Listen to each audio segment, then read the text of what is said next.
खुदावन आपको ज़िंदगी दे, सेहत और तंदुरुस्ती दे। आज जो मैं बात आपके साथ करना चाहती हूँ उसका मौजू कुछ इस तरह से है कि हम लोग अक्सर ये बात करते हैं कि बच्चे हमारी सुनते नहीं हैं। तो उसकी क्या वजह है ये मैं आज आपको बताऊंगी। एक बच्चा जब पैदा होता है वो अपने घर में रहमत ही लेकर आता है। हम उसकी रहमत को ज़हमत खुद बना देते हैं। वो किस तरह? उसकी गलत परवरिश करके। माँ बाप की परवरिश किस तरह नज़र आती है?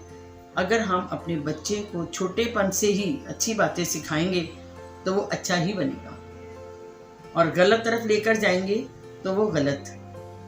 इसके लिए हमें अपने घर के माहौल और अपनी आदतों को तब्दील करना होगा।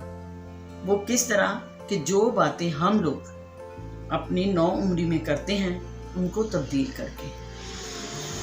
जिंदगी के हर हिस्से की एक अलग ही रूटीन होती है, और ऐसा नहीं है कि इंसान अपनी अच्छाई और बुराई को भूल जाता है।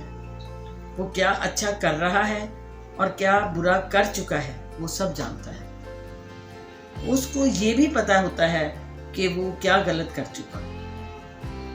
इन ही सब बातों को हमने तब्दील करना है और अपनी गलतियों को अपने बच्चों के समझदार होने से पहले ही सुधारना है। अपनी ज़िंदगी पर गौर करके करना है कि हमारे बड़ों ने हमारी ज़िंदगी में क्या अच्छा किया और क्या बुरा। हमने जो कुछ सीखा है अपनी ज़िंदगी में, इसको देख कर ही अपने बच्चों की परवरिश करनी है। अपनी ज़िंदगी से शायद को ना आने दें। शायद हम ऐसा करते तो ऐसा होता, और ये लफ्ज़ अपनी ज़ुबान पर लाने से पहले ही अपने आप को सुधार लें तो शायद कुछ गलत ना होगा।